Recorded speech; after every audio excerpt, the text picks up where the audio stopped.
আমি বিচারাধীন বিষয়ে মন্তব্য করতে চাই না, কিন্তু তার অভিযোগের বিষয়টা এত বহুলভাবে আলোচিত এবং এত বিভিন্ন দৃষ্টিকোণ থেকে এটা খুব আহ, এটা খুব বিস্ময়ের ব্যাপার হবে এই মামলায় যদি সে সাজা না পায়।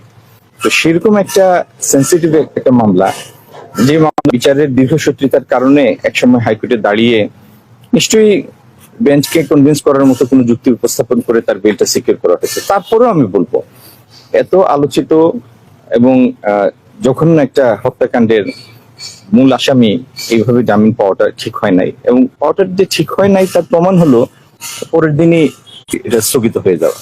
এতেই তো বোঝা যায় যে বেলটা ঠিক হয়নি। তো এটা আমাদের বিচার ব্যবস্থার একটা স্ট্রাকচারাল উইকনেস। যত দ্রুত সম্ভব এই কাঠামোগত দুর্বলতা থেকে বের হয়ে দেশের জন্য, সামাজিক অর্ডারের জন্য, আইনের শাসনের জন্য সেটা গুরুত্বপূর্ণ। উনি তো বললেন উনি চেষ্টা করবেন আসামিগুলো আবার অ্যারেস্ট হয় এবং ওদের বিচারটা যেন সন্তুষ্টমূলক বিচারটা ওনারা দেখাবেন। কিন্তু উনি তো আশ্বস্ত দিচ্ছেন ঠিকই, কিন্তু আসামি যদি না পাই আমরা, যতই কার্যকলাপে বিচার হোক, যতই যাই হোক, মন তো শান্তি পাবে না। কিন্তু আসামি তো ধরতে হবে। আসামি ধরা ছাড়া যদি বাইরে থাকে তাহলে শুধু কথা বলে তার হবে না।